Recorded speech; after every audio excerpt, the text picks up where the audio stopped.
සුබ සන්ධ්‍යාවක් සියලු දෙනාටම. අපි අද අලුත් ආකාරයකට අපි කතා කරමින් හිටපු මාතෘකාව තවදුරටත් ඉස්සරහට අරගෙන යන්නයි උත්සාහ කරන්නේ. ඔයගලන්ට පේනවද මේ දර්ශන තලය? ස්ලයිඩ්ස් පේනවද? කතා කරන්න ඕනේ. හෙලෝ.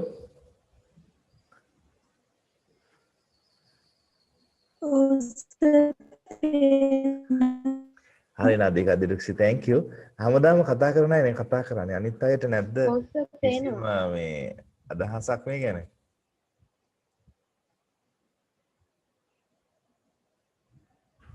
කසුනිට ඇහෙන්නේ නැද්ද?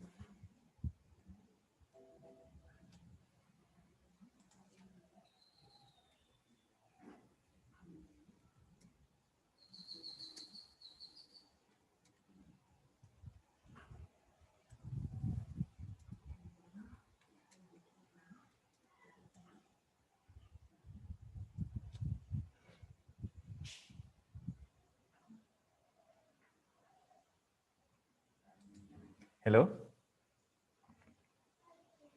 අපි කතා කරමින් හිටියේ කසුනි මැසේජ් එකක් කියලා තියෙනවා ඇහෙන්නේ නැහැ කියලා. oh my god. අනිත් අයට ඇහෙනවද?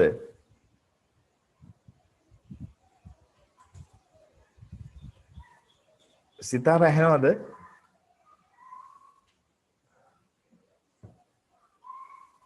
ඔව් සර් ඇහෙනවා. එහෙනම් කසුනිගේ ප්‍රශ්නයක් නේ. කසුනිට ඇයිද දන්නේ?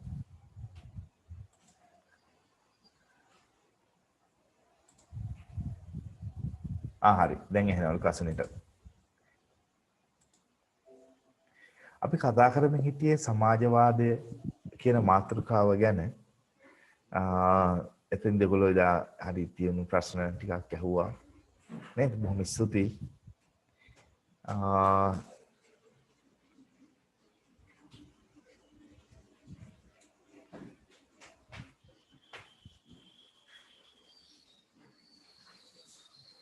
එතෙන්දී අපි මතක් කරා 1800 ගණන් වලදී රොබර්ට් ඕවන් එංගලන්තේ සේන්ට් සයිමන් ප්‍රංශයේ උඩ මේගොල්ලන්ගේ අදහස් සමාජවාදය යන නමින් හඳුනාගත්තා කියලා.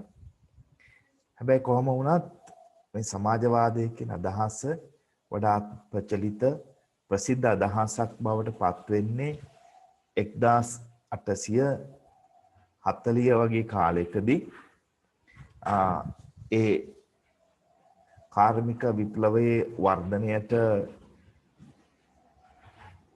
සමගාමීවයි ඒ සිදුවන්නේ. විශේෂයෙන්ම කාර්මික විප්ලවය මගින් කාර්මීකරණය මගින් බොහෝ හොඳ දේවල් සමාජයට දුන්නත් ඒ වගේම එහි නරක දේවල් ගොඩක් තිබිච්ච නිසා නරක පැති තිබුණු නිසා ඒවා විවේචනයට ලක් කරා ඒ කාලේ හිටපු විද්වතුන් දේශපාලන ශාස්ත්‍රයේ නියැලුණු අය ඒ නිසා ඒ තුලින් තමයි මේ කියන මේ සමාජවාදය පිළිබඳ අදහස් කනෙක්ෂන් එක ලොස්ට් වුණා. මේ විදිහට ඉංග්‍රීසි පන්තියේදී සිද්ධ වුණා. ඒ නිසා මේ පන්තියේදීත් අපිට කිහිප විටක් සිදු වෙයි කියලා බලාපොරොත්තු වෙනවා.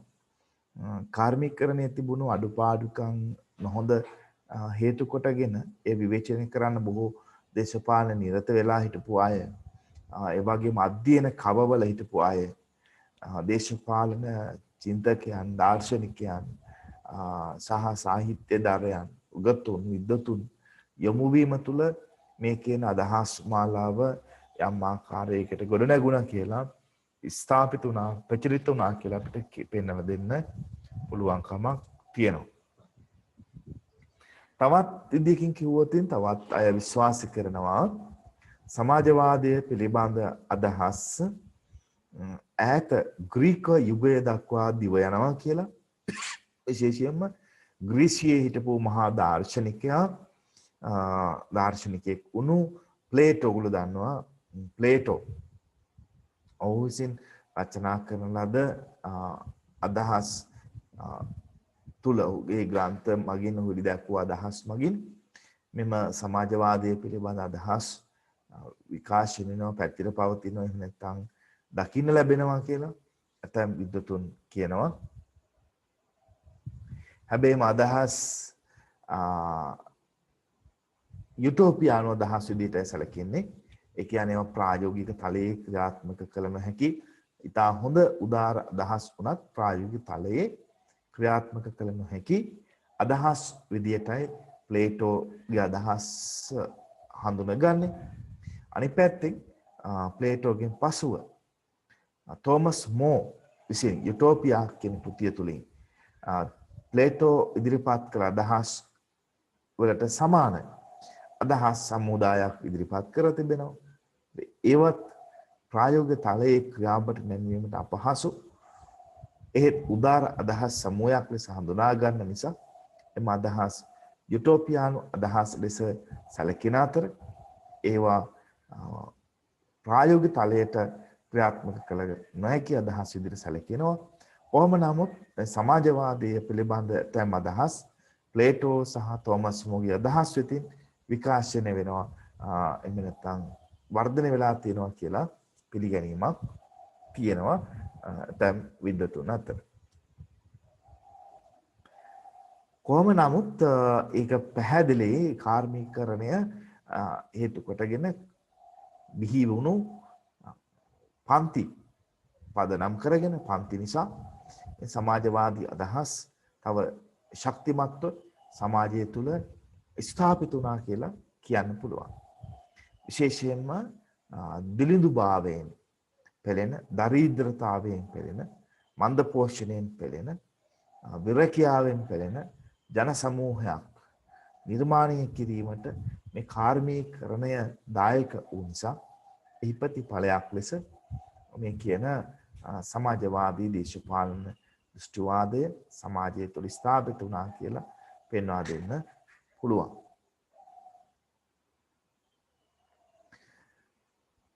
විශේෂයෙන්ම ලිබරල් වාදය වගේම සමාජවාදයත් කාර්මීකරණය එහි වර්ධනය මත සමපාත වෙමින් වැඩුණු බව කියන්න පුළුවන්. ඒ කියන්නේ ලිබරල් වාදය වගේම සමාජවාදයත් කාර්මීකරණයේ ප්‍රතිඵල ලෙසයි පෙන්වා දිය හැකි. මොකද කාර්මීකරණයට අවශ්‍ය වුණු සාධාරණ දේශපාලන දෘෂ්ටි එහෙම නැත්නම් කාර්මීකරණය සාධාරණීකරණය කරන්න.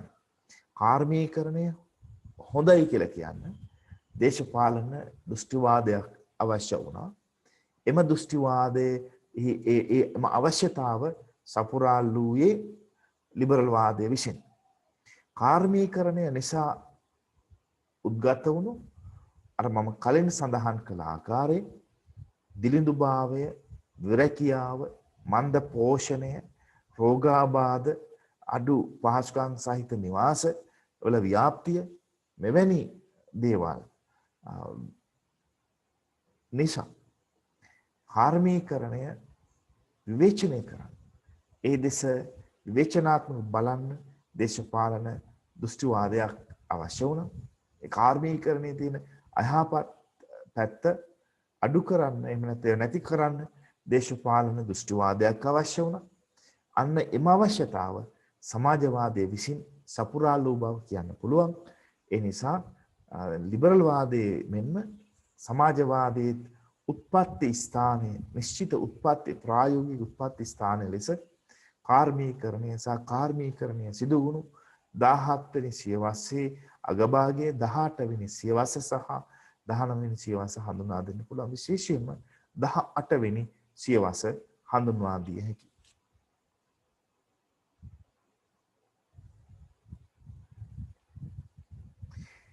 එතකොට මේ 18 වෙනි සියවසේ 17 වෙනි සියවසේ ආරම්භ වෙලා 18 වෙනි සියවසේ කාර්මීකරණය වර්ධනය වෙන විශාල ලෙස. එහි එයට සමපාතව සමගාමීව ලිබරල් වාදයත් වර්ධනය වෙනවා. ඒට සමගාමීව සමාජවාදයත් වර්ධනය වෙනවා. එතකොට ඔබ බැලුවොත් මාක්ස් ලෙනින් විශේෂයෙන්ම මාක්ස් එංගල්ස්ගේ කෘති රචනා වුණු අවුරුදු දිහා බැලුවාම දැන් උදාහරණයක් විදිහට කිව්වම කොමියුනිස්ට් පක්ෂයේ ප්‍රකාශනය ඔවුන්ගේ මුල්ම සංක්ෂිප්ත ඒ වගේම බොහොම සාර ගර්භ ඔවුන්ගේ දර්ශනය මාක්ස්වාදී දර්ශනය පදනම් වෙලා තියෙන කෘතිය තමයි කොමියුනිස්ට් පක්ෂයේ ප්‍රකාශනය ද කොමියුනිස්ට් මැනිෆෙස්ටෝ. මේ කෘතිය ඔවුන් රචනා කරන යුගය ඒ වගේම ජර්මන් ප්‍රවාද පිළිබඳ කෘතිය රචනා කරන යුගය බැලුවාම මේ කියන කාර්මීකරණ යුගයට සමපාතවයි ගමන් කරන්නේ. එතකොට 19 වෙනි සියවසට කොහොමද මේ සමාජවාදී ව්‍යාප්ත වෙන්නේ? ඒකට හේතුව තමයි විශේෂයෙන්ම අර වැඩ කරන පන්ති වල ක්‍රියාකාරීත්වය. ඒ වගේම වෙළඳ සංගම් වල ඒවට අපි කියන අතර වෙළඳ සංගම් නෙමෙයි වෘත්තීය සංගම් ට්‍රේඩ් යුනියන්ස්. වෘත්තීය සංගම් වල ක්‍රියාකාරීත්වය සහ ව්‍යාප්තිය. ඒ වගේම වැඩ කරන පන්ති මත පදනම් වෙච්ච දේශපාලන පක්ෂවල බිහිවීම සහ ව්‍යාප්තිය. විශේෂයෙන්ම සමහර දේශපාලන පක්ෂ බිහි වෙලා ඒවා ඒ රටේ පමණක් ක්‍රියාත්මක වන්නේ නැතිව වෙනත් ජාත්‍යන්තර පක්ෂ සමග සම්බන්ධතා හදාගෙන තියෙනවා. සම්බන්ධතා ගොඩනගාගෙන තියෙනවා.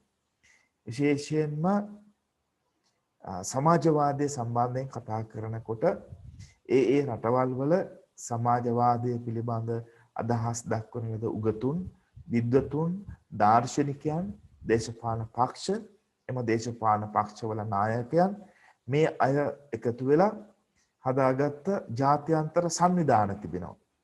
එම ජාත්‍යන්තර සංවිධානවල හඳුන්වන නාමයන් තියෙනවා. පළවෙනි නිදසුනක් ලෙස පෙන්වා දෙන්න පුළුවන් පළවෙනි ජාත්‍යන්තරය. තව නිදසුනක් ලෙස පෙන්වා දෙන්න පුළුවන් දෙවන ජාත්‍යන්තරය. තුන්වන ජාත්‍යන්තරය. හතරවන ජාත්‍යන්තරය. දැන් මාක්ස් එංගල්ස් පීටර් ක්‍රොපොට්කින් වගේ අය අයිති වෙන්නේ දෙවන ජාත්‍යන්තරයට. ඊළඟට තුන්වෙනි ජාත්‍යන්තරයේ මූලික වශයෙන් ගොඩනැගෙන්නේ වී.ආයි. ලෙනින්ගේ කාලේ ලෙනින්ගේ දායකත්වය මත. ඊළඟට ලියොන් ට්‍රොස්කීගේ දායකත්වයෙන් හතරවෙනි ජාත්‍යන්තරය ගොඩනැගෙනවා. මේ වගේ දේශපාලන පක්ෂ අනිකුත් රටවල් වල තියෙන තමන්ගේ අදහස් වලට සමපාත වෙන ගැළපෙන අදහස් තියෙන දේශපාලන පක්ෂ සමග දේශපාලන ව්‍යාපාර සමග දේශපාලනික වශයෙන් වැදගත් ක්‍රියාකාරී පුද්ගලයන් සමග සම්බන්ධතාවන් ගොඩනගා ගන්නවා. ඒ තුළින් මේ සමාජවාදී අදහස් ලෝකයේ අනිකුත් පළාත්වලට ප්‍රදේශවලට ව්‍යාප්ත වෙනවා. ඒ වගේම සමාජ කණ්ඩායම් සමාජ සංගම් ඇත්තටම සෝෂල් ක්ලබ්ස් කියන්නේ ඒවා. සමාජ සංගම් විශේෂයෙන්ම සාහිත්‍ය සම්බන්ධයෙන්, සංස්කෘතිය සම්බන්ධයෙන්, දේශපාලන සම්බන්ධයෙන්, ආර්ථිකය සම්බන්ධයෙන් විවිධ සමාජ සංවිධාන, සිවිල් සංවිධාන ගොඩනැගිලා තියෙනවා.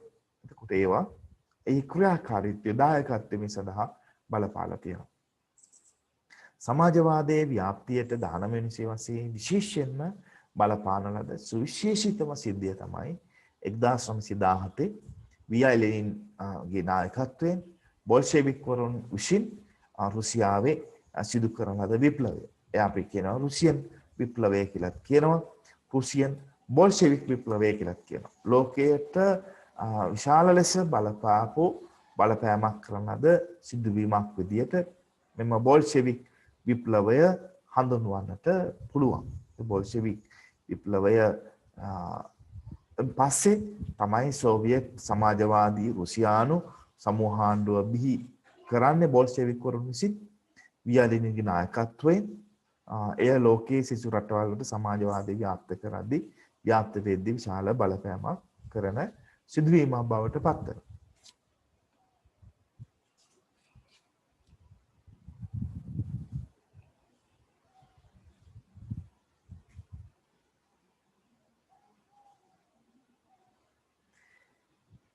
අනිත් පැත්තෙන් දැන් මාක්ස්වාදයේ නැත්නම් සමාජවාදයේ න්‍යාමය තමයි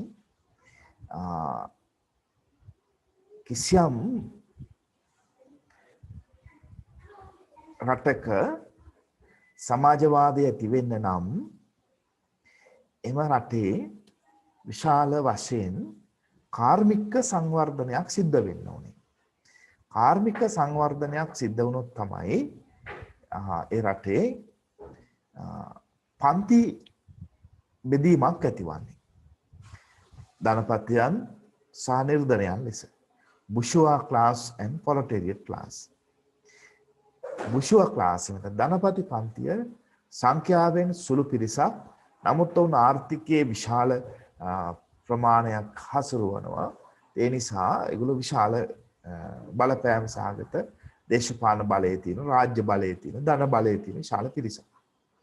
නිර්ධන පන්තියේ කම්කරුවන් මාස්ගේ ගැන්වීමට අනුව ඔවුන්ට කිසිවක් නැහැ විකිණීම සඳහා තම ශ්‍රමය හැර විකිණීම සඳහා අන් කිසිවක් නැති තැනැත්තන් තමයි නිර්ධනයන් විදිහට හැඳින්වෙන්නේ. ඔවුන්ගෙන් සමන්විත කණ්ඩායම විශාලයි සංඛ්‍යාවෙන්. නමුත් ඔවුන් ආර්ථික වශයෙන් තාම දුර්වල කණ්ඩායමක්. ඔවුන්ට දේශපාලන බලයක් ධනපතියන් වගේ රාජ්‍ය හා සම්බන්ධ වූ දේශපාලන බලයක් නැහැ. නමුත් ඔවුන්ගේ සංවිධානය වීම තුළ ගොඩනගාගත් දේශපාලන බලයක් තියෙනවා. එතකොට මෙන්න පන්ති දෙක අතර පරතරය විශාල වෙන්න නම් ධනපතියන් සංඛ්‍යාත්මක අඩු වෙලා ධනයෙන් විශාල වෙලා නිර්ධනයන් සංඛ්‍යාත්මකව විශාල වෙලා ධනයෙන් අඩු වෙලා විශාල පරතරයක් මේ පන්ති දෙක අතර ඇති වෙන්න නම් විශාල කාර්මික වර්ධනයක් ඒ රට තුල ඇති වෙන්නට ඕනේ. එතකොට තමයි නිර්ධනයන් එකට එකතු වෙලා සංවිධානය වෙලා ඔවුන් තුලින් සමාජවාදී අදහස් නිර්මාණය වෙන්නේ, පිළිඹු වෙන්නේ, ඒ උදෙසා ඔවුන් ක්‍රියා කරන්නේ. right? එතකොට අපි දකිනවා ඉතිහාසය තුල ඇතැම් ආසියානු කලාපයේ රාජ්‍යන්ට රටවල් වලට, අප්‍රිකානු රටවල් වලට, ලතින් ඇමරිකානු රටවල් වලට අද වෙනතුරු මේ කියන ආකාරයේ විශාල කාර්මික වර්ධනයක් සංවර්ධනයක් සිද්ධ වෙලා නැහැ. ඉතිසුණක් ලංකාවේ පවා එවැනි කාර්මික වශයෙන් මහා විශාල වර්ධනයක් දකින්න ලැබෙන්නේ නැහැ. ඒ සඳහා තමයි පත්තුණු සෑම රජයක්ම සැලසුම් හදනවා, ප්‍රතිපත්ති අනුගමනය කරනවා, ප්‍රතිපත්ති හදනවා, ක්‍රියාවට නගනවා. නමුත් අපිට තාම ඒ ඉලක්කවලට යන්න පුළුවන් වෙලා නැහැ. කාර්මික රටක් නෙමෙයි, සම්පූර්ණ විශාල කාර්මික රටක් නෙමෙයි. නමුත් ලංකාව ඇතුළු අනෙකුත් ප්‍රදේශවලට, ආසියාවේ, අප්‍රිකාවේ සහ ලතින් ඇමරිකාවේ ප්‍රදේශවලට මේ කියන සමාජවාදී අදහස් ව්‍යාප්ත වුණා. ඒ හේතුව වෙන කිසිවක් නිසා නෙමෙයි. එම රටවල් අල්ලාගත්ත මේ යටත් විජිතයන් අල්ලා ගැනීම ඊ ප්‍රතිඵලයක් ලෙස ඒ යටත් විජිත යටත් විජිතවලට එරෙහි අරගලයන් එම ප්‍රදේශවල ව්‍යාප්ත වුණා. විශේෂම ආසියාවේ, අප්‍රිකාවේ, ලතින් ඇමරිකාවේ අධිරාජ්‍යවාදී විරෝධී ව්‍යාපාර නිර්මාණය වෙනවා. ඒ අධිරාජ්‍ය විරෝධී ව්‍යාපාරය තුළ තමයි මේ සමාජවාදී අදහස් පළපදියම් වෙලා සමාජවාදී අදහස් උත්පාදනය වෙලා ආසියානු, අප්‍රිකානු සහ ලතින් ඇමරිකානු රාජ්‍යන් වල සමාජවාදය ව්‍යාප්ත වෙන්නේ, ස්ථාපිත වෙන්නේ අධිරාජ්‍ය විරෝධී ව්‍යාපාරය තුල. අධිරාජ්‍යවාදී ව්‍යාපාරය තුලින් තමයි සමාජවාදය නිර්මාණය වෙන්නේ. අර කියන විශාල ධනපති නිර්ධන පන්ති ගැටුමක් හෝ පන්ති පරතරයක් හෝ කාර්මිකරණයේ විශාල පුළුල් වීමක් හෝ වර්ධනයක් හෝ මේ රටවල් වල දකින්න හම්බ වෙන්නේ නැහැ.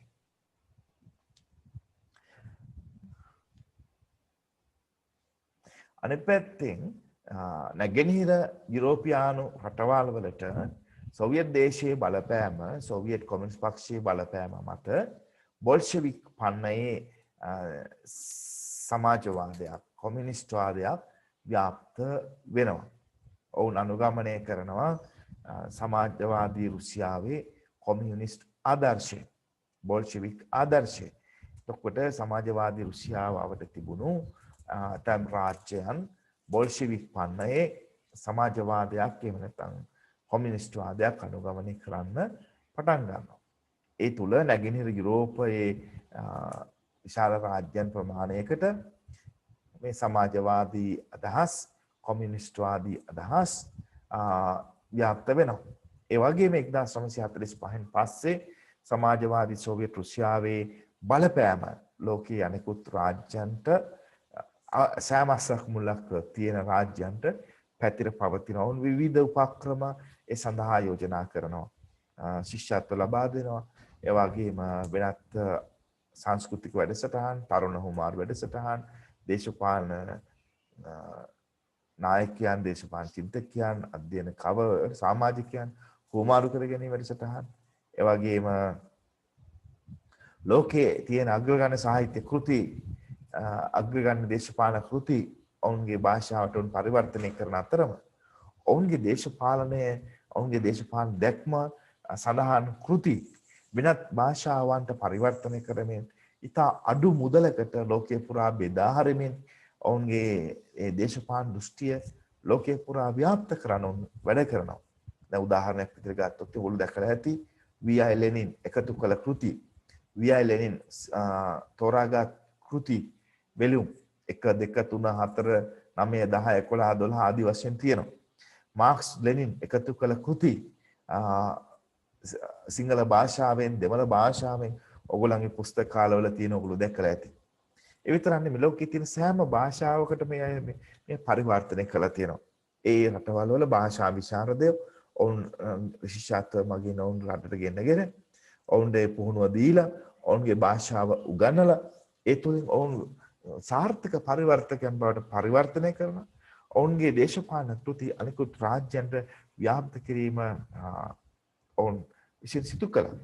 ඒ වගේම ලෝකයේ ඉන්න අග්‍රගණ්‍ය විද්වතුන් තරුණයන් විශේෂයෙන් දක්ෂ තරුණයන් දක්ෂතා පෙන්වු කරන තරුණයන්ට ශිෂ්‍යත්ව ලබා දෙමින් පැට්‍රික් ලුමුම්බා විශ්වවිද්‍යාලය ජාත්‍යන්තර පැට්‍රික් ලුමුම්බා ජාත්‍යන්තර මිත්‍රත්ව විශ්වවිද්‍යාලය ඔවුන් රුසියාවේ පිටවල ලෝකයේ ඉගෙන ගන්න කැමති තරුණයන්ට ශිෂ්‍යත්ව ප්‍රදානය කරමින් තමන්ගේ රටට එන්න කියලා ඔවුන්ට අධ්‍යාපනික අවස්ථාවන් දීලා ඒ අතරම ඔවුන්ට දේශපාලනික දර්ශනය ලබා දීලා වෙනත් රටවල් වලට ආපහු ඔවුන් යද්දී තම රුසියානු දේශපාලන දර්ශනය දේශපාලන ක්‍රියාමාර්ගත් එක්ක තමයි ඔවුන් ඒ රටවල් වලට නැවත යන්නේ.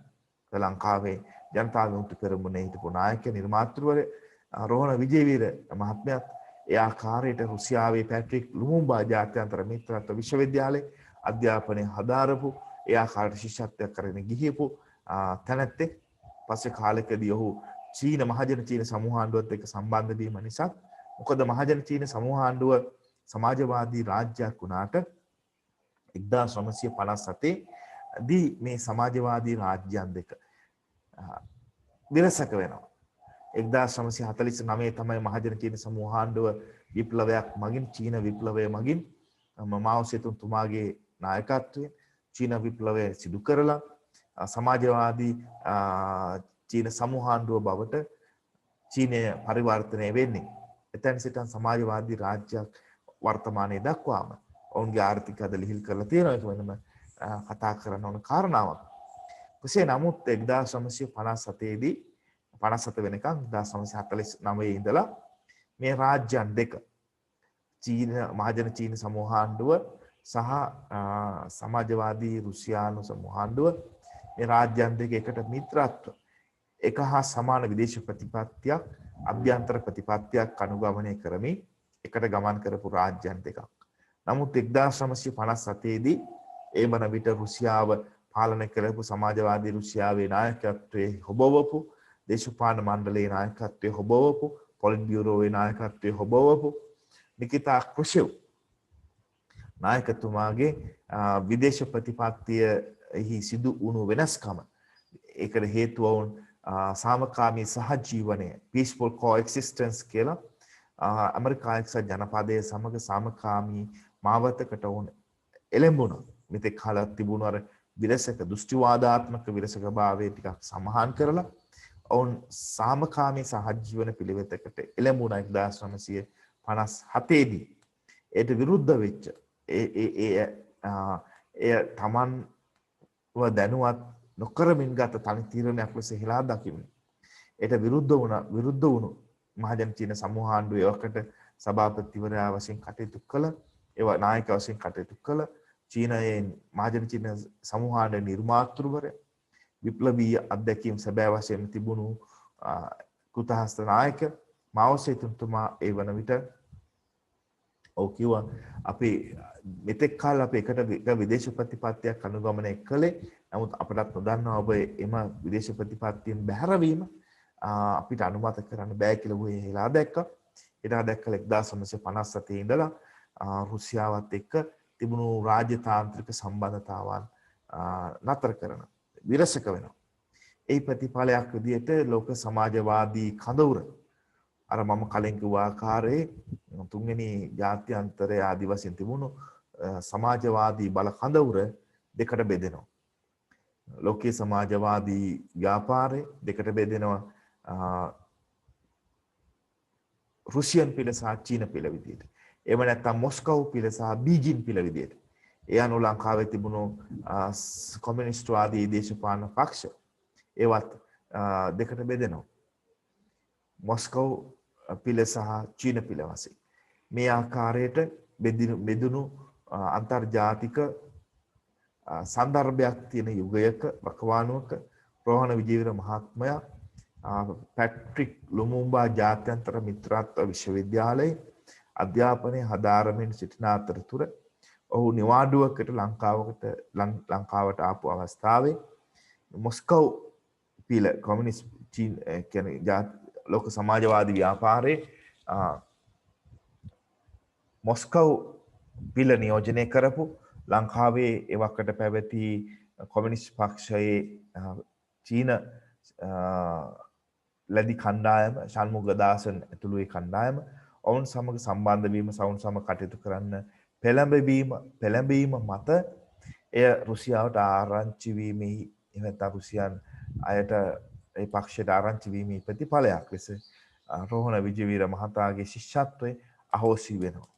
එහි ප්‍රතිඵලයක් ලෙස තමයි ඔහු පූර්ණ කාලීනව දේශපාලනය යොමු වෙමින් 1964 පවන වන විට ජනතා විමුක්ති පෙරමුණ නමින් නව දේශපාලන බලවේගයක් ලංකාවේ ආරම්භ කරන්න පටන් ගන්නේ. නැත්නම් විට ඒ ලෝක සමාජවාදී කඳවුර දෙකට බෙදුනේ නැත්තම් නිකිතා රුසියානු නායකයාගේ සාමකාමී සහජීවන විදේශ ප්‍රතිපත්තිය අනුගමනය කරේ නැත්තම් ඒ අනුගමනය කරපු විදේශ ප්‍රතිපත්තිය චීනය විසින් අනුමත කළ සිය මිත්‍රත්ව දිගටම පවත්වාගෙන ගියා නම් කොටිම කියනවා චීන රුසියාව ඒ කියන ඒ බෙදීම ලෝක සමාජවාදී ව්‍යාපාරය තුල ඇති උනේ නැත්තම් ලෝකයේ ඉතිහාසය මීට වඩා වෙනස් වෙන්න තිබුණා. ලංකාවේ ඉතිහාසයත් මීට වඩා වෙනස් වෙන්න තිබුණා. එහෙනම් රෝහණ විජේවීර මහත්මයා ජනතා විමුක්ති පෙරමුණ නිර්මාණය නොකරන්නට තිබුණා. එසේනම් ඔහු එහි එවැනි පක්ෂයක් නිර්මාණය නොකර ලංකාවේ කෘතහස්ත වෛද්‍ය වරයෙක් බවට පත් වෙන්නට ඉඩ තිබුණා. කෙසේ නමුත් ඉතිහාසය ලියවුනේ ඒ ආකාරයට. මට කියන්න අවශ්‍යකම තිබුණේ ලෝක සමාජවාදය බිහි වෙලා ඒ වර්ධනය වෙන විවිධ පළාත්වලට විවිධ ප්‍රදේශවල ව්‍යාප්ත වෙන මේ කියන කාරණා බලපෑවා. විශේෂයෙන්ම රුසියානු විප්ලවය ඒ වගේම අධිරාජ්‍යවාදයත් යම් ආකාරයකට අධිරාජ්‍ය විරෝධී අරගල ඒවාට සමාජවාදී අදහස් කාවැදීම සමාජවාදී මුහුණුවරයන් ලැබීම දැන් විට ඒ සියල්ල බලපෑවා සමාජවාදය ලෝකීයනකුත් රාජ්‍යයන් කෙරෙහි ව්‍යාප්ත වීම සඳහා. මේ ඔබ දකින්නේ වී.ආර්. ලෙනින් තමන්ගේ සහෘදයන් අමතන එක් අවස්ථාවක් මම අන්තර්ජාලයෙන් ලබාගෙන තියෙන එහි කර්තෘ අයිතිය කවුදයි මා දන්නේ නැහැ.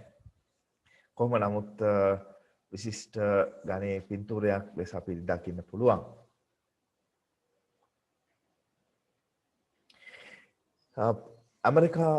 රුසියානු විප්ලවයෙන් පස්සේ සමාජවාදී දේශපාලන දෘෂ්ටිවාදය ලෝකයේ ඇතැම් රාජ්‍යයන් විසින් අත්කරගත් අවස්ථාවන් තමයි මේ ඔබට දර්ශන තලයේ පෙන්වුම් කරන්නේ. 1949 දී මහජන චීන සමූහාණ්ඩුව සිය සමාජවාදී විප්ලවය සිදු කරමින් චීනයේ සමාජවාදී රාජ්‍ය බවට පත් වෙනවා. උතුරු කොරියාව වර්තමානයේ දක්වාම සමාජවාදී රාජ්‍යයක්ව පවතින අය 1953 තමයි සමාජවාදී රාජ්‍ය බවට පත්වන්නේ. වියට්නාමය ඇමරිකාව සමග පැවති අරගලය ජයගනිමින් සමාජවාදී ස්ථාපිත කරන 1975 දී ඒ වගේම කියුබානු විප්ලවය මගින් කියුබාව 1959 දී සමාජවාදී රාජ්‍ය බවට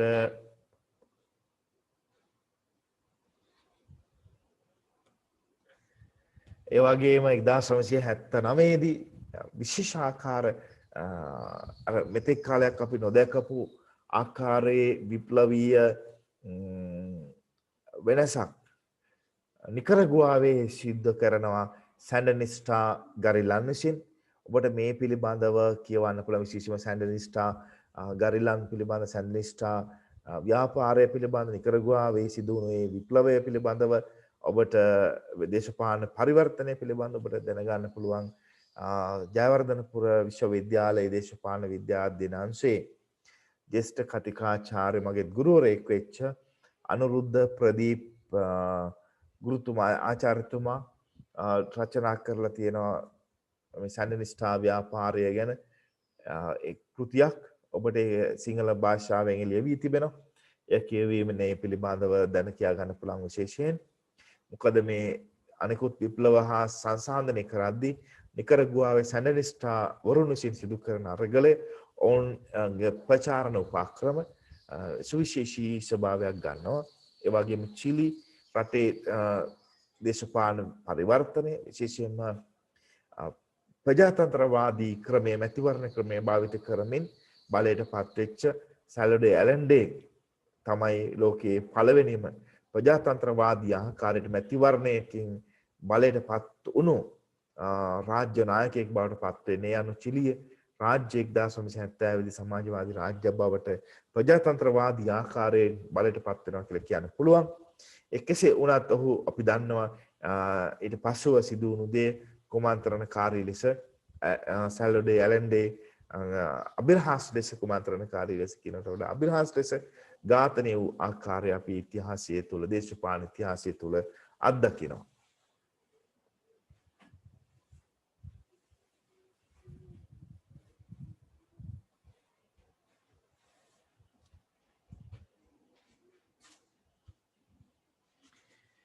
මේ දර්ශන තලයේ තියෙන මම කලින් කිව්ව කාරණාවම විශේෂයෙන්ම යටත් විජිත රාජ්‍යන යටත් විජිත ප්‍රදේශවල විශේෂයෙන්ම පන්ති සූරාක්‍රමයට වඩා පන්ති සූරාක්‍රමයට එරෙහිව නැගුණු අදහස් වලින් සමාජවාදයේ ගොඩ නැගෙනවට වඩා ඒ රාජ්‍යයන් තුළ රටවල් තුළ දකින්න ලැබුණේ විශේෂයෙන්ම යටත් විජිත විරෝධී අරගල විරෝධී අරගල අධිරාජ්‍ය විරෝධී අරගල තුලින් සමාජවාදී අදහස් ගොඩනැගෙන ආකාරය සමාජවාදී ව්‍යාපාරයත් අධිරාජ්‍යවාදී ව්‍යාපාරයත් එකට ගමන් කරන ආකාරයක් තමයි මෙම කාලය තුල මෙම රටවල් තුලින් දකින්න ලැබුණේ. එතකොට අපි සමාජවාදය තුල දකින්න ලැබෙන මූලික තේමාවන් පිළිබඳ සාකච්ඡා කරන්නට ඕනේ. එතෙන්ට යන්නට මත්තෙන් ඔබට මෙතෙක් වෙලා අපි කතා කරපු කරුණු සම්බන්ධව ගැඹුරු තීක්ෂණ ප්‍රශ්න පැහැදිලි කර ගැනීම එකතු කිරීම කරන්න තියෙනවා නම් මේ ඒකට අවස්ථාව ඔයගලන්ගේ අදහස් ඔයගලන්ගේ අපි ඇත්තටම මේ එක දිශාවකට මේ ගලාගෙන යන්නට හොඳ නැහැ. one way discussion එකක් නෙමෙයි. discussions one way කරන්න බෑ. ඒ හින්දා many ways බහු මාර්ග තියෙනට ඕන අපේ සාකච්ඡා වර්ගන යන්නට. නිසා ඔයගලන්ට මේ කතා කරද්දී ඔයගලන්ගේ දේවල් ඔයගලන්ගේ අදහස් ඔයගලන්ගේ විවේචන එකතු කරන්න පුළුවන්. ප්‍රශ්න කරන්න පුළුවන්. ප්‍රශ්න කිරීම කරන්න පුළුවන්. ඒ වගේම මේ කතා කිරීමට අමතරව කිසියම් කෙනෙකුට සිග්නල් සංඥා ප්‍රශ්නයක් තියෙනවා නම් තමන්ගේ අන්තර්ජාලය මාර්ගගත අන්තර්ජාල මෙවලම් සම්බන්ධව ඔයගලන්ට පුළුවන් අපේ මොකක්ද ඒකට කියන්නේ chat box එක නේද අර ඒ chat box එක පාවිච්චි කරන්න පුළුවන් සිංහලෙන් කියනකොට වඩා ඉංග්‍රීසියෙන් කියන ලේසි සරලයි පැහැදිලි තේරුම් ගන්න පහසුයි chat box එක පාවිච්චි කරලා ඔයගලන්ගේ ප්‍රශ්න යොමු කරන්න පුළුවන් බොහොම ස්තුතියි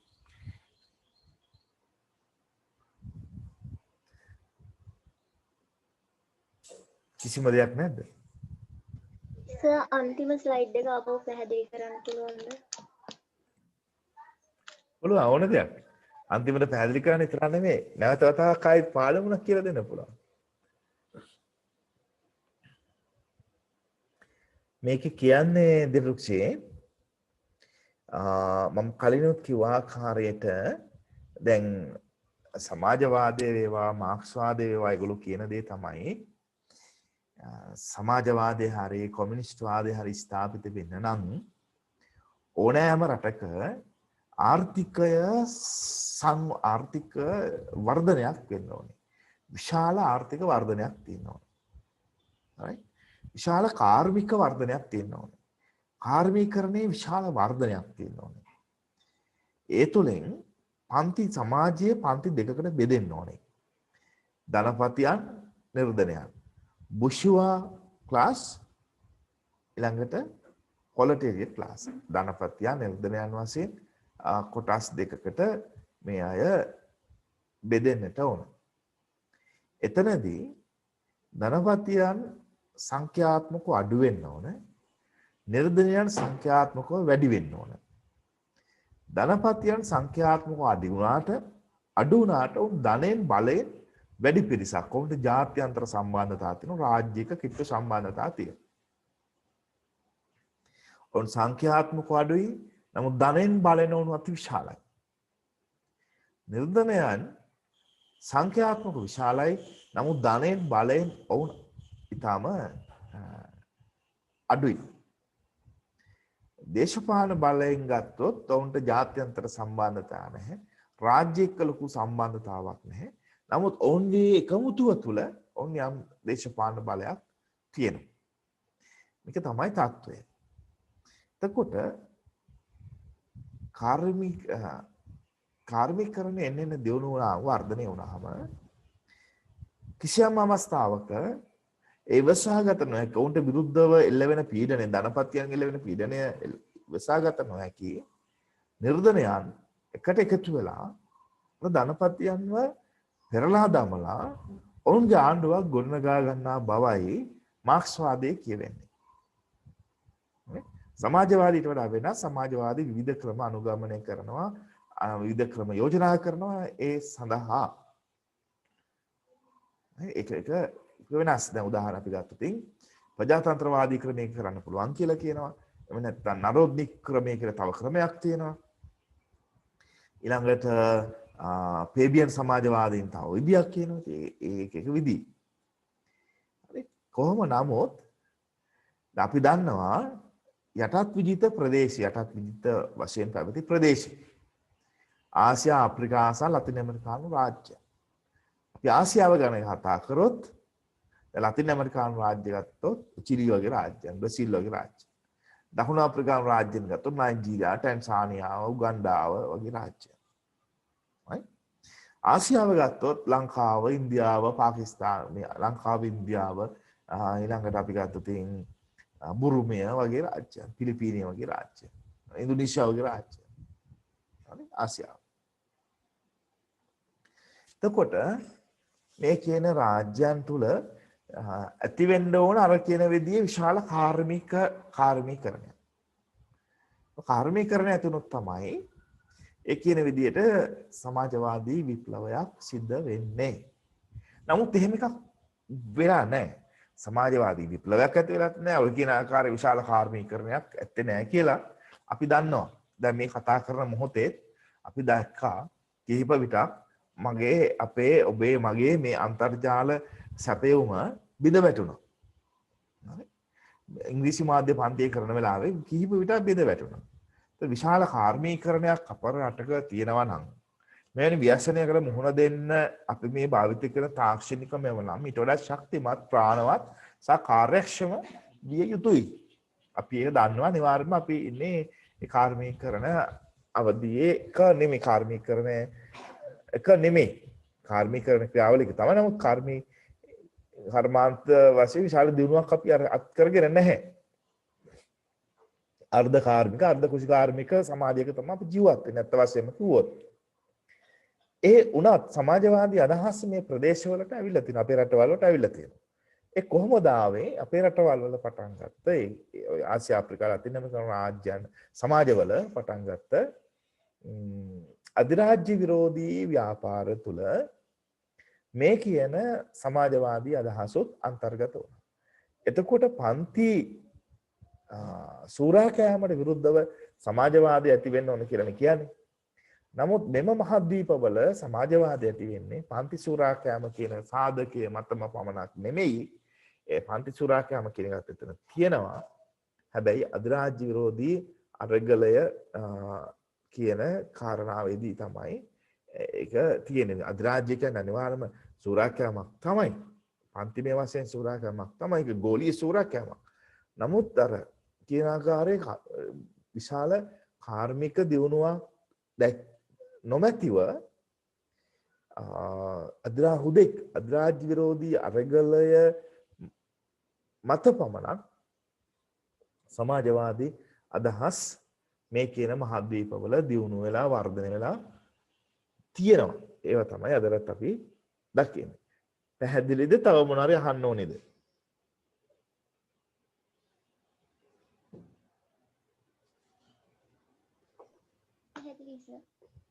වෙන මොනවාද තියෙන අදහස් දැනගන්න ඕනේ ඒවා පැහැදිලි කරගන්න ඕනේ ඒවා විවේචන සර් පේබියන් සමාජවාදය කියන්නේ මොකද්ද? පේබියන් සමාජවාදය කියන්නේ සමාජවාදී කියන්නේ විශාල මල්ලක්. විශාල කුලකයක්. ඒ කුලකයේ ඇතුලේ සමාජවාදය කියන්නේ සමානාත්මතාව ඇති කරන සමාජ සමානාත්මතාව ඇති කරනවා කියන එකනේ. එතකොට ඒ සමාජ සමානාත්මතාව ඇති කරන්න ලෝකයේ ඉන්න දේශපාලන විද්වතුන්, චින්තකයන්, දාර්ශනිකයන්, දේශපාලඥයන්, කියන්නේ දේශපාලන ක්‍රියාකාරකයන් ඔවුන් විවිධ ක්‍රම අනුගමනය කරා, විවිධ ක්‍රම අනුශාසනා කරා. හරි? ඒතර මාක්ස් එංගල්ස් අනුගමනය කරපු අනුශාසනා කරපු ක්‍රමය තමයි කොමියුනිස්ට් වාදය. සන්නද්ධ විප්ලවයක් මගින් නිර්දනයන් විසින් ධනපතියන් පළවා හැරලා බලය අල්ලගෙන සමාජවාදී රාජ්‍යයක් ඇති කරලා ඊට පස්සේ ගෙන යන ප්‍රතිසංස්කරණ සහ නිර්දන පාන්තික ආඥාදායකත්වය තුලින් පූර්ණ කොමියුනිස්ට් වාදය හෙවත් සමාජවාදය කරා යන්න පුළුවන් කියලා උන් විශ්වාස කරා. කවුද? Marx Engels. එතකොට ඒගොල්ලන්ගේ මූලික ඉගැන්වීම තමයි ආයුධ සන්නද්ධ විප්ලවයක් කරන්න ඕනේ කියන එක. හැබැයි පේබියන් සමාජවාදීන් විශ්වාස කළේ ආයුධ ගැන නෙමෙයි මැතිවරණ ගැන. මැතිවරණ අධ්‍යාපනය පිළිබඳවයි ඔවුන්ගේ විශාල විශ්වාසයක් තිබුණේ. ඔවුන් ආයුධ ගැන විශ්වාස කරේ නැහැ. ඔවුන් විශ්වාස කළේ මැතිවරණ ගැන. ඔවුන් ඇත්තටම ප්‍රජාතන්ත්‍රවාදය ගැන විශ්වාස කළේ. පේබියන් සමාජවාදයෙන් විශ්වාස කරපු දේ තමයි අපි ඔය පවත්වන සාමාන්‍ය මැතිවරණයකදී ජනතාවට කරුණු කියලා ජනතාවට ඒත්තු ගන්නවලා ජනතාවගේ ඡන්ද බලයෙන් බලයට පත් වෙලා ඇති කරන්නා වූ වෙනස්කම් ඇති කරන්නා වූ ප්‍රතිසංස්කරණ තුලින් සමාජ අසමානතාව දුරලා සමාජ සමානතාව ඇති කරන්න පුළුවන්. එහෙනම් සමාජවාදය ඇති කරන්න පුළුවන් කියලා. මම නැවත කියන්නම්. මාක්ස්වාදීන් වගේ නෙමෙයි පේබියන් සමාජවාදීන් ආයුධ ගැන විශ්වාසය තිබ්බේ නැහැ. ඔවුන් හිතපු දේ තමයි ඡන්දයකට ඉදිරිපත් වෙලා ඡන්ද බලය දිනලා ආණ්ඩු බලය පිහිටුවලා ආණ්ඩුව පිහිටුවලා ඊට පස්සේ යම් ප්‍රතිසංස්කරණ ඇති කරන්න ඕන. ඒ ප්‍රතිසංස්කරණ ඇති කරාම ඇති කරනකොට ඒ ප්‍රතිසංස්කරණ තුලින් සමාජවාදය ගොඩනගන්න පුළුවන් කියන එක. හරි. එතකොට බ්‍රිතාන්‍යයේ කම්කරු පක්ෂයට ඇත්ත වශයෙන්ම මුල් කාලයේ දේශපාලන නායකත්වය දෘෂ්ටිවාදාත්මක දේශපාලන නායකත්වය ලබා දෙන්නේ මේ කියන පේබියන් සමාජවාදය. ඒ පේබියන් සමාජවාදයේ අග්‍රගණ්‍ය කතිකයෙක් දාර්ශනිකයෙක් තමයි ආචාර්ය සිඩ්නි වෙබ්. ආචාර්ය සිඩ්නි වෙබ්. සිතාර හොඳ ප්‍රශ්නයක් ඇහුවේ. එතකොට ආචාර්ය සිඩ්නි වෙබ් හොඳ පේබියන් සමාජවාදී. ඒ වගේම හැරල්ඩ් ලැස්කි එංගලන්තේ හිටපු. එයා හොඳ පේබියන් සමාජවාදියෙක්. එයාගේ ශිෂ්‍යයා ලංකාවේ ආචාර්ය ඇන්නම් පෙරේරා. එතුමත් හොඳ පේබියන් සමාජවාදියෙක්. මම සිඩ්නි වෙබ් ළඟට නැවත ගියොත් ආචාර්ය සිඩ්නි වෙබ් ලෝක ප්‍රකට විශිෂ්ට ගණයේ පේබියන් සමාජවාදී. එතකොට යාගේ ශිෂ්‍යයා විශ්වවිද්‍යාල ආචාර්යවරයෙක් වුණු ආචාර්ය ඩ්‍රමන් ෂීල්ස් හොඳ පේබියන් සමාජවාදියෙක්. තමා ශිෂ්‍යයෙක් තමයි රැම්සේ මැක්ඩොනල්ඩ්. එතුමා තමයි එංගලන්තයේ 1927 පමණ වන විට මගේ මතකෙ නිවැරදි නම් එවකටෙහි අගමැතිවරයා වශයෙන් කටයුතු කරේ. හරි?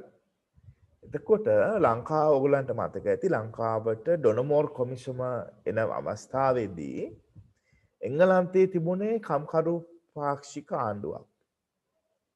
ආණ්ඩුවේ අගමැතිවරයා තමයි රැම්සේ මැක්ඩොනල්ඩ්. එතකොට ඒ ඩොනමෝර් කොමිසමේ හිටපු එක සමාජිකයෙක් තමයි කවුද? ආචාර්ය ඩ්‍රමන් ෂීල්ස්. ඩ්‍රමන් ෂීල්ස්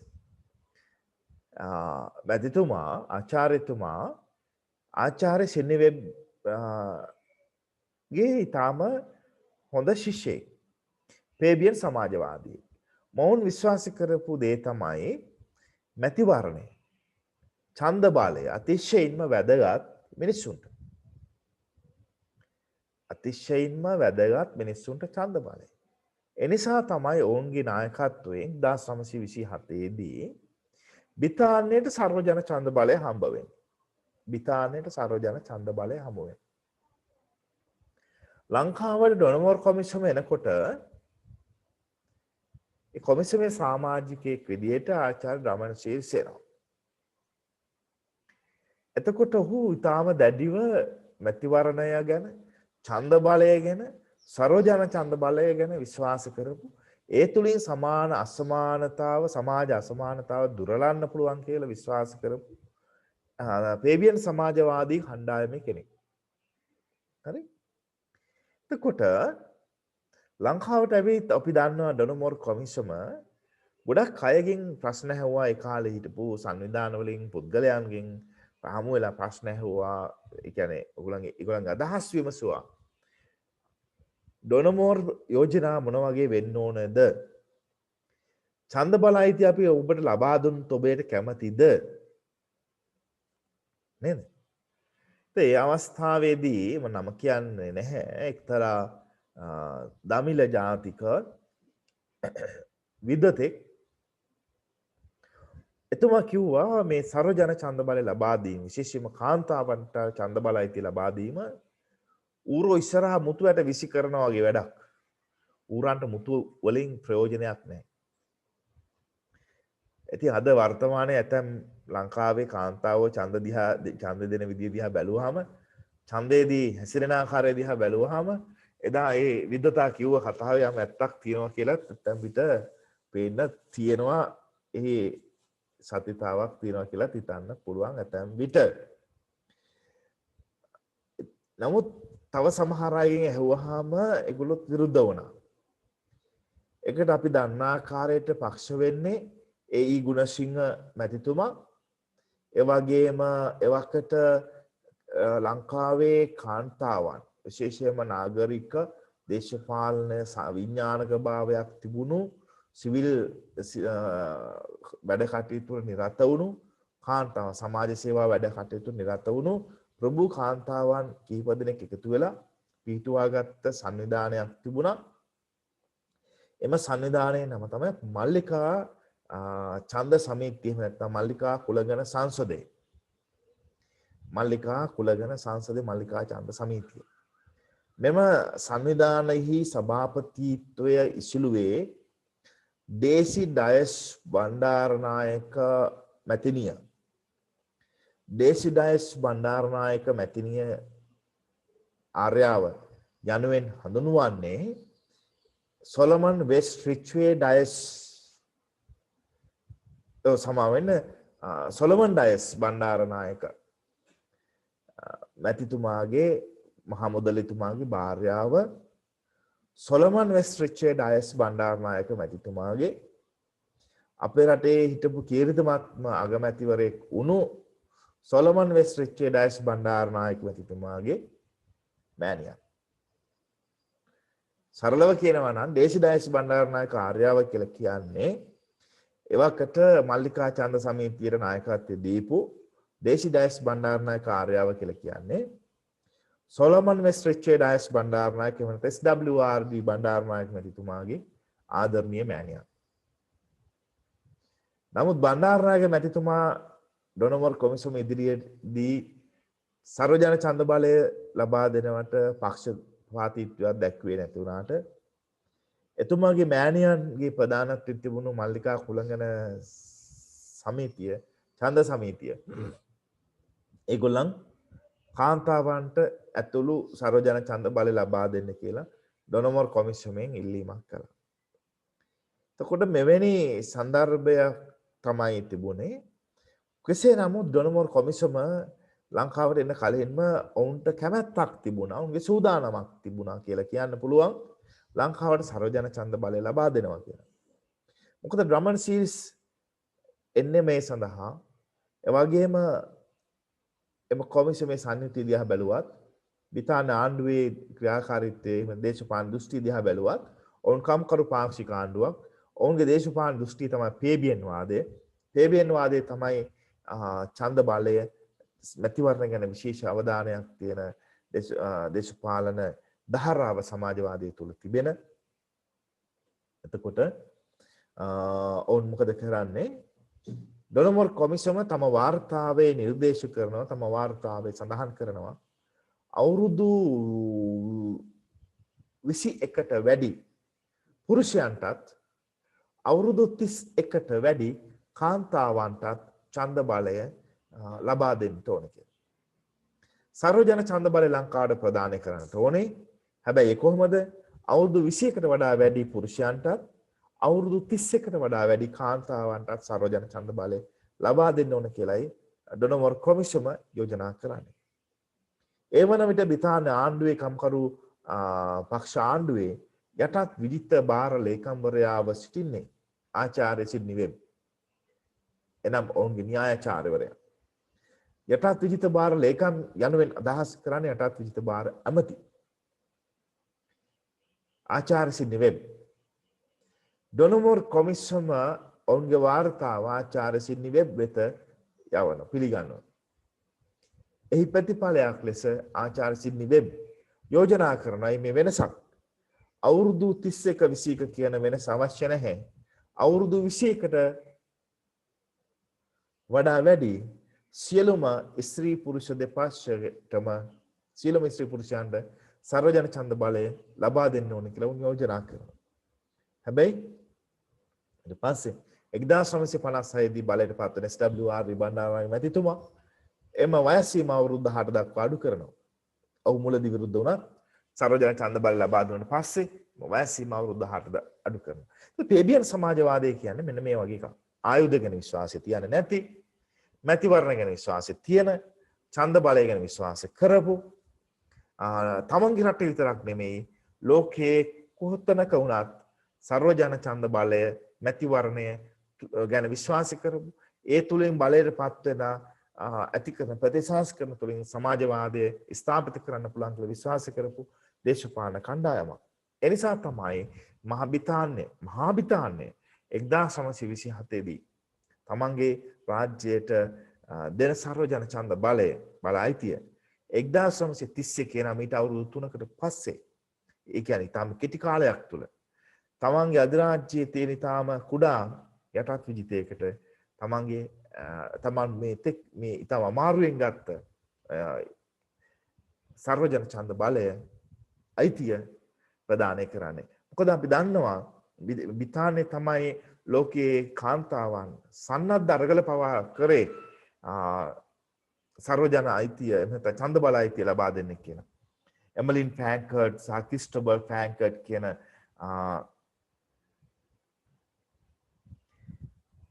ස්ත්‍රීවාදිනියන් දෙදෙන එංගලන්තේ ඔවුන් ආයුධ සන්නද්ධ අරගලයක් කරා සර්ව කාන්තාවන් ඡන්ද බලය ඉල්ලලා. ඒ නිසාම ඔවුන් ත්‍රස්තවාදීන් විසින් විදියට නම් කරලා රටෙන් පිටුහල් කරා. ඊට පස්සේ ඒගොල්ලෝ ප්‍රංශයට ගිහලා ප්‍රංශයෙන් ඉඳගෙන තමයි ඡන්ද බලය ඉල්ලුවේ. බ්‍රිතාන්‍ය ඒ වගේ කැපකිරීම කරලා ඒ වගේ මහන්සි වෙලා තමයි ඡන්ද බලයිතිය සර්වජන ඡන්ද බලයිතිය 1927 දී දිනාගන්නේ.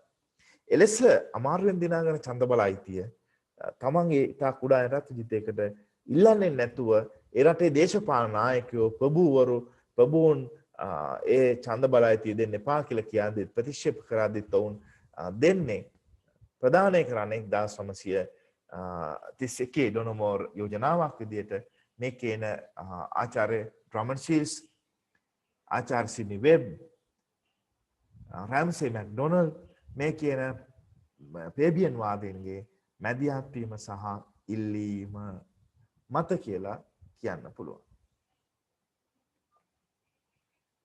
පැහැදිලිද? ඇතිද? තව මොනවාද විස්තර තියෙනවද? ප්‍රශ්න තියෙනවද? පැහැදිලි කර ගැනීම තියෙනවද?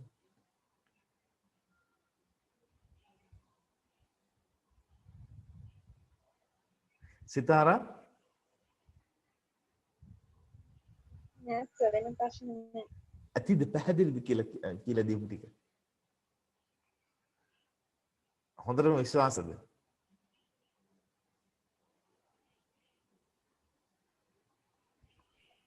ඔව් සර් පැහැදිලි. බොහොම ස්තුතියි. අනිත් අය?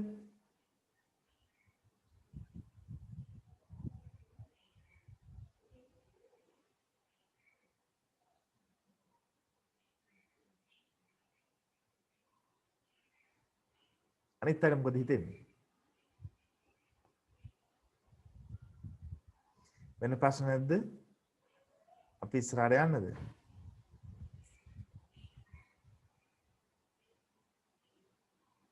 පැහැදිලි කර ගැනීම, ප්‍රශ්න, විවේචන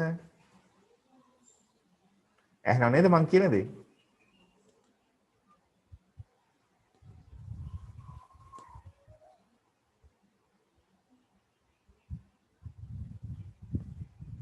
හෙලෝ? හරි. එතකොට මේ තමයි නෙත් වත්සලා කියන්නේ.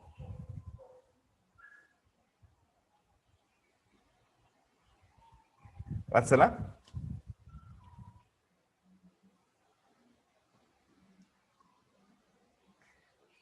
ප්‍රශ්නයක්ද පැහැදිලි කර ගැනීමද එකතු කිරීමක්ද?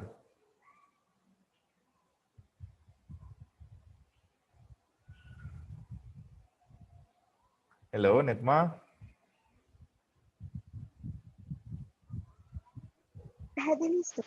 right, thank you.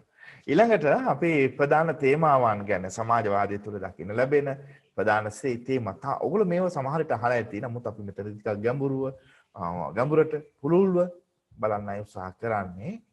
පළවෙනි එක තමයි community ප්‍රජාව පිළිබඳ අදහස. දෙවෙනි එක corporation සහභාගීත්වය සහයෝගය පිළිබඳ අදහස. equality සමානතාව පිළිබඳ අදහස.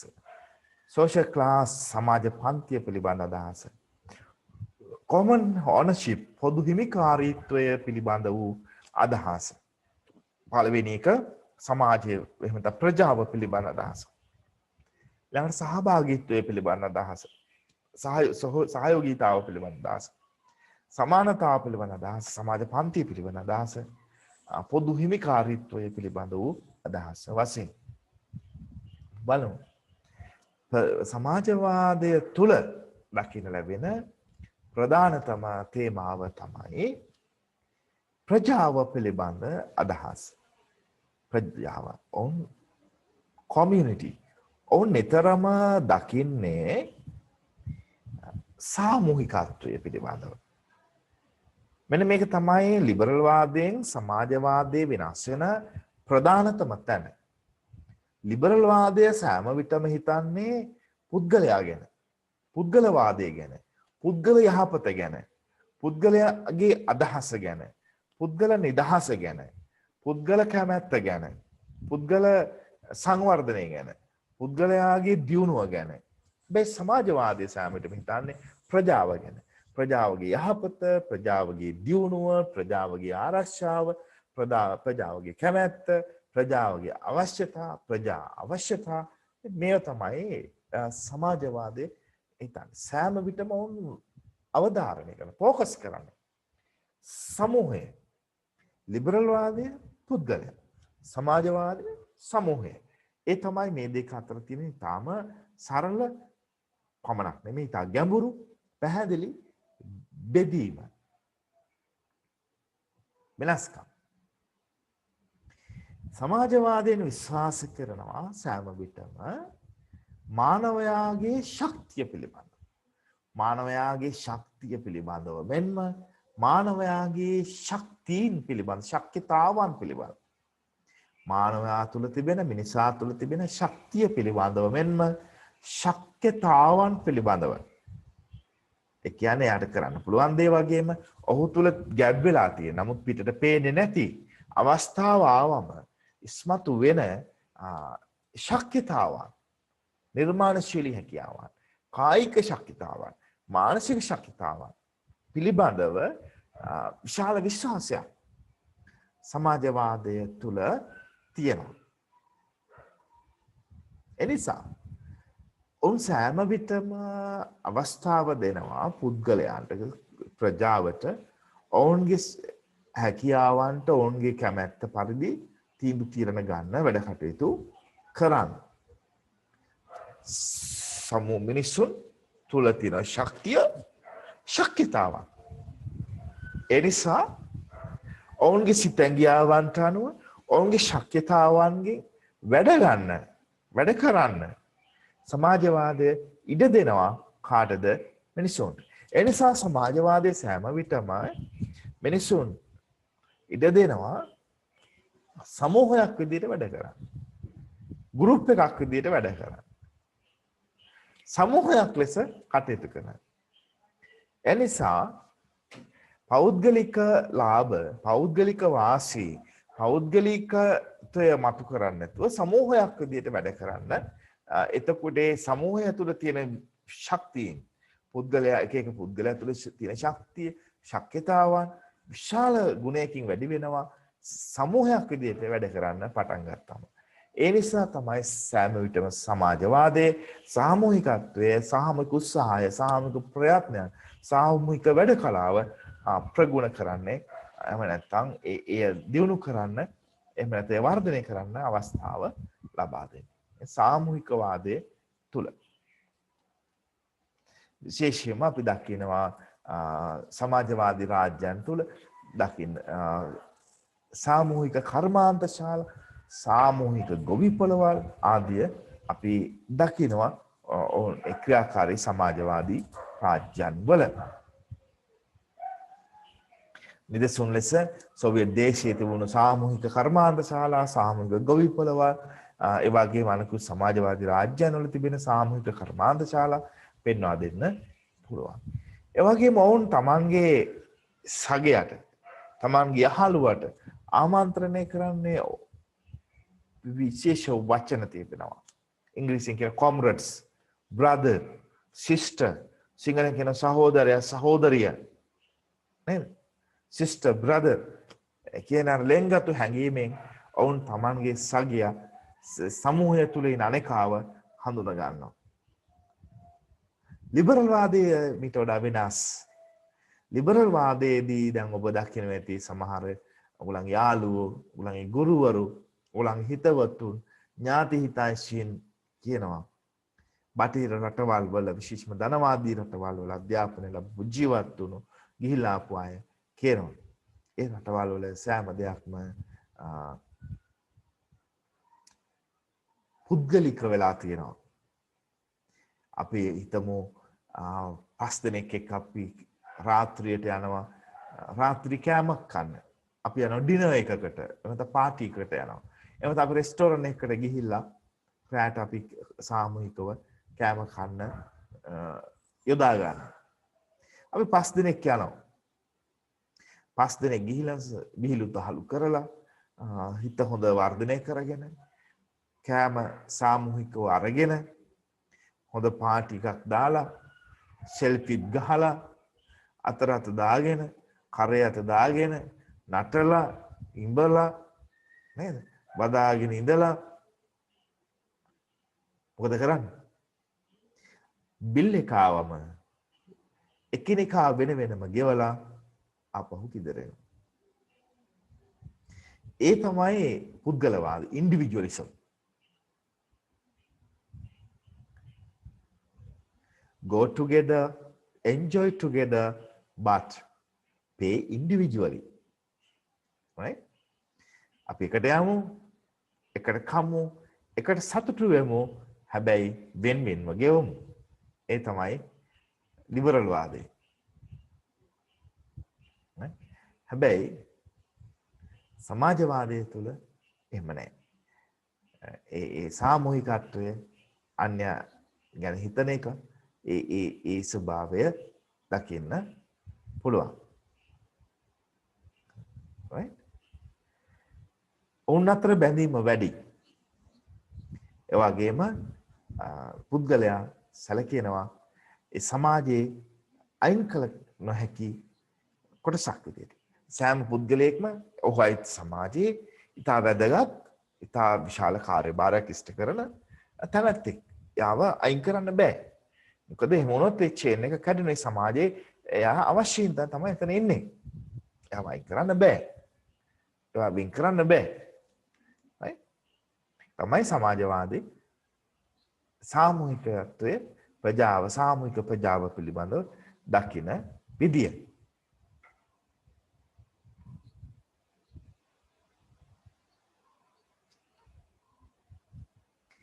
තමයි කියන්නේ liberals and conservatives of argue that human beings are essentially self-seeking and egoistic. Liberal වාදීන් විශ්වාස කරනවා ඒ වගේම ගතානුගතික වාදීන් විශ්වාස කරනවා මානවයා කියන්නේ මිනිසා කියන්නේ හුදු ආත්මාර්ථකාමීත්වයේ පමණක් පතන තමන්ගේ යහපත පමණක් සොයන ඒ වෙනුවෙන් ක්‍රියා කරන ඒ වෙනුවෙන් වැඩ කරන ඉගෝයිස්ටිකල් කියලා කියන්නේ හුදු අර තමන්ගේ මනසේ විඥානයේ සංගුණු තමන්ටම ආවේනික වුණු තමන්ටම අනන්‍ය වුණු ඒ බලාපොරොත්තු සාධනය කරගන්න කැප වෙන ඒ සඳහා වැඩ කරන මිනිස්සෙක් ඉගෝයිස්ටිකල් ඇත්තටම කියනවා කෑදර මිනිස්සෙක් තමන් ගැන විතරයි හිතන්නේ අනිත් අය ගැන හිතන්නේ නැහැ. හැබැයි සමාජවාදීන් ඔවුන් පරාර්ථකාමී ඒ වගේම ඔවුන් හිතනවා මිනිස්සු පරාර්ථකාමී සමහර වෙලාවට කේන්ති යනවා භෞතික දේවල් එකතු කරගන්න කැමති ඒ නිසා එහෙම පිරිසක් ඔවුන් තුල තියෙන නරක දේවල් දැන් සමහර වෙලාවට ඒගොල්ලන් කේන්ති යනවා ඒගොල්ලෝ නපුරුයි නරක දේවල් කරනවා නපුරු දේවල් කරනවා ඔවුන් දකින්නේ ඒවා ඒ පුද්ගලයන්ගේ පොතින් රැගෙන ආපු දේවල් වලට වඩා ඒවා සමාජයෙන් දීපු දේවල්. අපි තුමු කෙනෙක් හොරකම් කරනවා. එයාට ලේබල් එකක් ගහන හොරෙක් කියලා. සමාජවාදීන් විශ්වාස කරන්නේ ඒ පුද්ගලයා එතන නැත්තම් හොරෙක් බාටපත් වෙන්නේ සමාජයේ වර්ධින්. සමාජයේ එතනට ඔහු පත් කරලා තියෙනවා. ඔහු එතනට පත් වුණාට පස්සේ ලේබල් එකක් ගන්න හොරා කියලා. සමාජවාදයේ තුල ඒ පුද්ගල වැරදි පුද්ගල හැසිරීම සාවද්‍ය පුද්ගල හැසිරීම එහෙම නැත්නම් අපචාරී පුද්ගල හැසිරීම පිළිබඳව දකින්නේ ඒ බඳු දෘෂ්ටි කෝණයක්. ඒ බඳු විදියකින් දකින්නේ. දැන් ඔයගොල්ලෝ බලන්න වික්ටර් හියුගෝ වගේ මතකයේදී The Les Miserables කෘතිය රචනා කරා. ඒ සිංහලට පරිවර්තනය කරා මනුතාපේ නමින් IMREA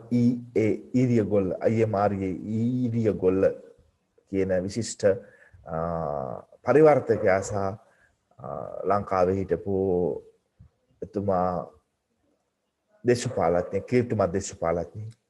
එතුමා විසින් ඒ කෘතිය පරිවර්තනය කළ තියෙන සිංහලයට අවස්ථාවක් ලැබුණොත් බලන්න. ඒ කෘතියේ ලස්සන විග්‍රහ වෙනවා ඒ නවකතාවේ කොහොමද සාමාන්‍ය තැනැත්තෙක් අපරාධකරුවෙක් බවට සමාජය විසින් සහ නීතිය විසින් පරිවර්තනය කරන්න කියන එක.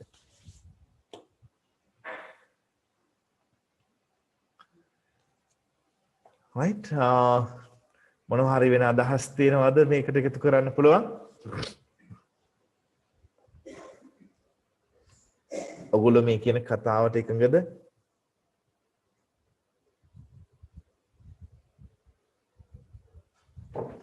දිලුක්ෂි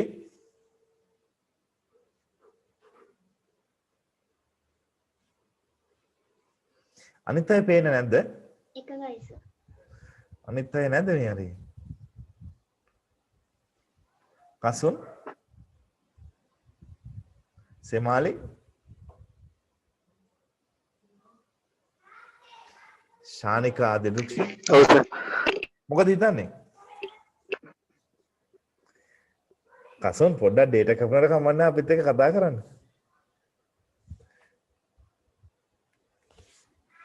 කසුන් සර් පොඩ්ඩක් අදහස් දෙන්න අපිට. මේ සර් මේ ධනවාද ව්‍යාප්ත කරන්න මේ ඇමරිකාවේ CIA රහස්සත්තු සේවය වගේ මේ උත්සාහ කරනවාගේ ධනවාදයේ ව්‍යාප්ත කරන්න. එලස ධනවාදයේ ව්‍යාප්ත කරන්නද? ධනවාදයේ ව්‍යාප්ත කරන්නද? ඔව් සර් දැන් ධනවාද ව්‍යාප්ත කරන්න ඇමරිකාවේ ඔව් CIA සංවිධානය උත්සාහ කරනවා වගේම මේ සමාජවාදය ව්‍යාප්ත කරන්නත් මේ රුසියාවේ KGB සංවිධානය උත්සාහ කරනවා නේ සර්. ඒක හැබැයි මෙහෙම කිව්වොත් හරි කසොන්. මොකද මේ ධනවාදය ව්‍යාප්ත කරන්න CIA එක උත්සාහ කරනවට වඩා CIA උත්සාහ කරන්නේ ඇමරිකාව ආරක්ෂා කරන්න. ධනවාදී ව්‍යාප්ත කරන්න බහුජාතික සමාගම සමහර ඒවායේ මූලස්ථානය තියෙන්නේ ඇමරිකාවේ. ඒ බහුජාතික සමාගම් ඒවා නිර්තැතින්ම ඒ සඳහා ක්‍රියාකාරී වෙනවා. ඒ නිසා ඒකට CIA හෝ වෙනත් රහසොත්තු සේවාවක් අවශ්‍ය වෙන්නේ නැහැ. මගේ දැක්ම අනුව. හැබැයි සීතල යුද්ධ කාලේ 1949 ඉඳලා 89 දක්වා සීතල යුද්ධයක් තිබ්බනේ. සීතල යුද්ධයක් කියන්නේ ලෝකයේ රටවල් දෙකට බෙදුණා මේ දෘෂ්ටිවාද දෙක මත. ඇමරිකාව ප්‍රමුඛ ධනවාදී රටවල්, ඇමරිකාව ප්‍රමුඛ බටහිර රටවල්, ධනවාදී රටවල්. ධනවාදයේ පදනම් කරගෙන. රුසියාව ප්‍රමුඛ නැගෙනහිර යුරෝපියානු රටවල්, සමාජවාදයේ පදනම් කරගෙන එකිනෙකාට විරුද්ධ අරගලයක් හොර රහස්‍ය කියන සීතල ආකාරයට අරන් ගියා. ඒ නිසා තමයි සීතල යුද්ධය කියලා කියන්නේ. එලිපිට ගහ ගන්න නැහැ ඒගොල්ලන්. වෙනත් විදිහට යටින් ගහ ගන්න යටින් එකිනෙක එදිරිවාදිකම් කරනවා. ඒකට ඇමරිකාව දෙයක් කරොත් ඒක හොයන රුසියාවත්. රුසියාව දෙයක් කරොත් ඒක හොයන ඇමරිකාවත් සහවුන්ගේ බල කඳුරු වලට එකතු වෙලා හිටපු රටවල් ක්‍රියා කරා. sorry connection එක lost වුණා නේ. එතකොට ඇමරිකාව ප්‍රමුඛ බටහිර රටවල්, එහෙම ධනවාදී රටවල්, රුසියාව ප්‍රමුඛ සමාජවාදී රටවල් 49 ඉඳලා 89 දක්වා වූ කාලයේදී එකිනෙකාට විරුද්ධව මූණට ගහගත්තේ නෑ. නමුත් සීතලේ යටින් එදිරිවාදිකම් කරා. සමහරලාට අවියාවද සමහර තැන්වල පාවිච්චි කරා. ඒගොල්ලන්ගේ යුද්ධවල නෙමෙයි වෙනත් යුද්ධවල ඒගොල්ලන්ගේ ආයුධ පාවිච්චි කරා. උදාහරණ කොරියන් යුද්ධයේදී ඒගොල්ලන්ගේ ආයුධ පාවිච්චි කරා. වියට්නාම් යුද්ධයේදී ඒගොල්ලන්ගේ ආයුධ පාවිච්චි කරා. ඇෆ්ගන් අරගලයේදී ඇෆ්ගනිස්තානය ආක්‍රමණය කරාම රුසියාව ගිහිල්ලා ඇමරිකාව වෙනත් විදියකින් තලිබාන් වලට උදව් කරා ආයුධ සමුදල් දීලා. එතකොට එහෙම දේවල් කරා.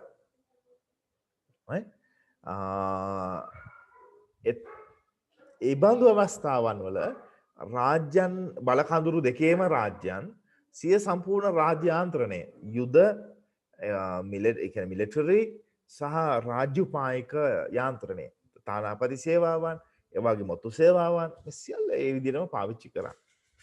ඒක මොකද ඒවා හදලා තියෙන රාජ්‍ය ආරක්ෂාවටනේ. ඉතින් ඒ හින්දා CIA වගේම රුසියාව KGB ඇතුළු අනෙක් සියල්ල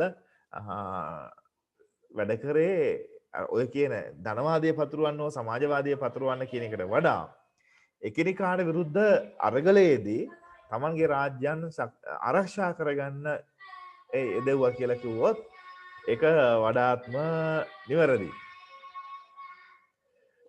පැහැදිලිද?